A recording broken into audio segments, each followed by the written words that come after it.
How's everybody doing? Sketchy Jeep here with another install video. We're gonna make this a quick one. I'm gonna try to keep this one under 10 minutes from the moment I start the install process. Now, from when I start talking.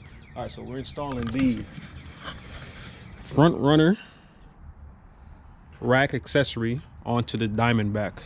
Just like how Last Line of Defense has his, the same exact setup, except it's gonna be for a Gladiator. I had the Ace engineered upper decker before, switched over to this, so now I'm installing this so I can install the rooftop tent to go on an adventure later on. So let's see what we got in the packages.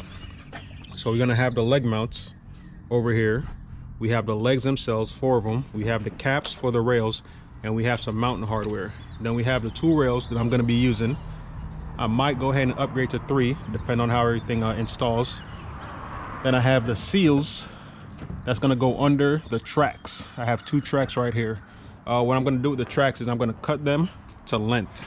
They're about from right here to right here, I believe 55 inches. And I'm going to cut them to length so I can have one all the way right here and then one all the way right here.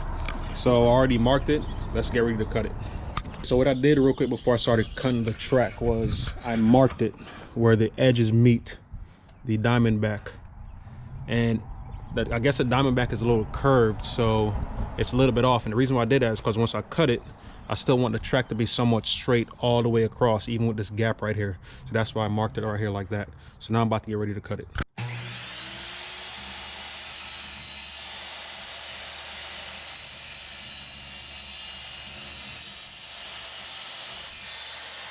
So now I need to figure out my 45-degree angle that I'm going to cut on here. So I'm going to want it to start right here at this point. So I already marked it, and it's going to go 45 degrees this way, and I'm going to do the same measurement on all 4 of those and then get ready to install it.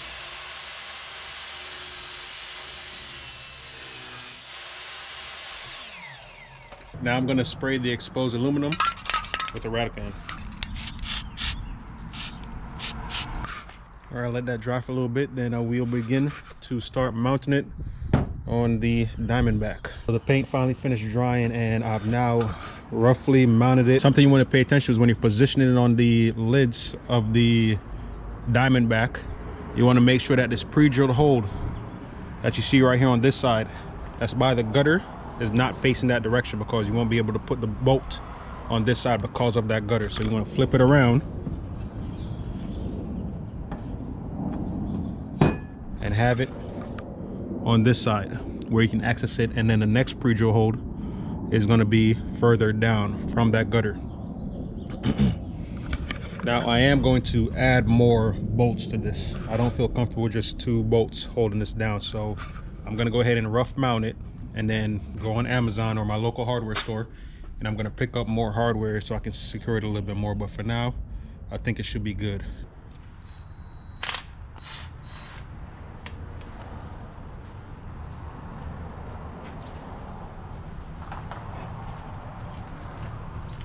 All right, so we're going to start with a smaller bit, and we're going to work our way up to 1/4 inch. That's going to be the final one.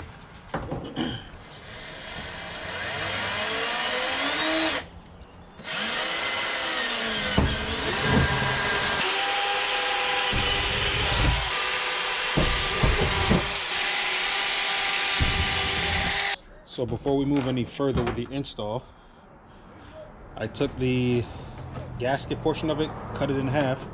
I'm going to try my best to line up these holes that's already in the gasket with the pre-drill holes, so I don't have to drill through the gasket itself to compromise it. And as you can see, I don't know if you can see that, but I did get it to line up. So I can see daylight on this side, I can see my finger, and same thing with this hole. So now I'm going to cut it to its final length right here.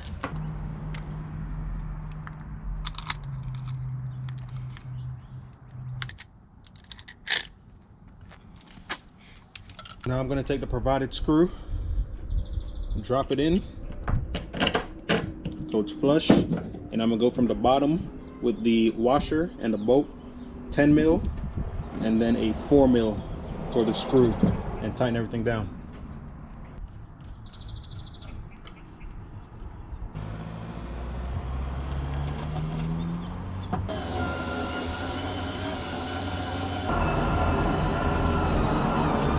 Okay, so the next thing you're gonna do, you're gonna grab that package that had all the extra parts in there. You're gonna grab this flat plate. It's gonna go under the bottom, and you're gonna drop it on this way with the outside facing, or the open facing outside. Then you're gonna grab your M6 washers. It's gonna have the smaller holes. You're gonna sit it on top of it. Then you're gonna take the smaller nuts, self-locking nuts. You're gonna thread it on there.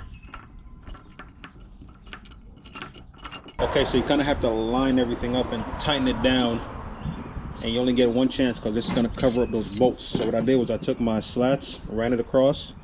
I have the mounts already set on the other side, so I'm just going to let this be my guide, and I'm going to tighten down both sides, and hopefully everything will line up perfectly.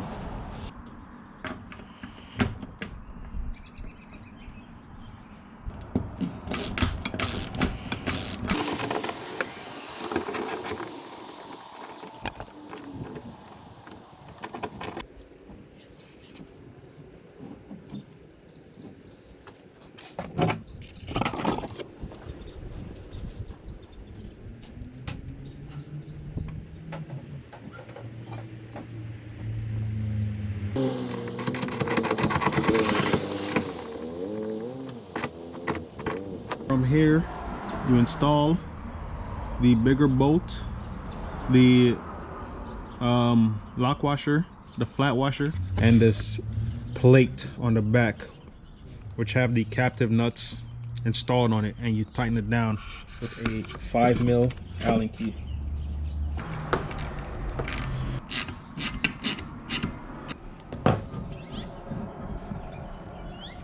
Now you take this bolt and you're going to slide it in the channel. You're going to need 2 of them. Line them up with the holes and they fall through. Then you're going to take this smaller washer, M8 washer, with these nuts and secure it.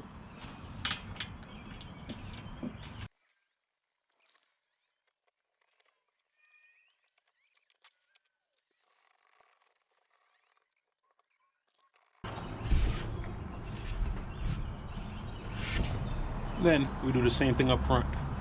So I'm gonna do that, and then we'll install the end caps, and that'll pretty much wrap it up.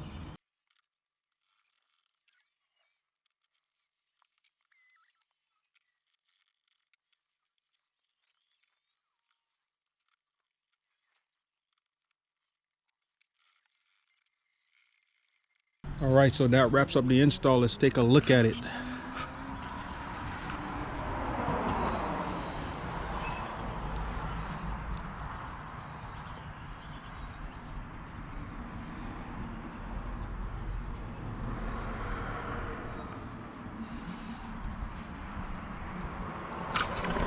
I actually forgot, I do got to install the caps, the end caps, but I'll do that in a second. So very pleased with the install. It does feel like it's on there pretty good. At first I was flexing it with just one leg without the slats attached, and it was shaking a little bit, but I guess once you have everything secured down on both sides, it gets nice and strong. So I'm still gonna go ahead and order some more hardware to drill some extra holes for extra security, but right now I do think it's pretty good. I'm actually in the process of trying to create a mount for a awning, so that's why I installed it so quickly. I'm not planning on going on a trip this week or next week, but I am planning on trying to build an awning mount, so I'm about to get started on that. So stay tuned for that video.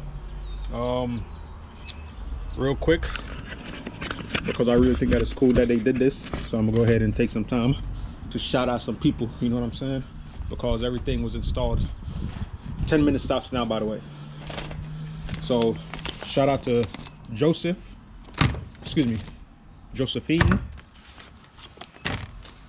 shout out to Fortunate, I think this is Pete, and man, this is a tough one.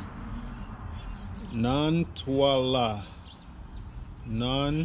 I think that's the names. Everything came in, all the hardware was there.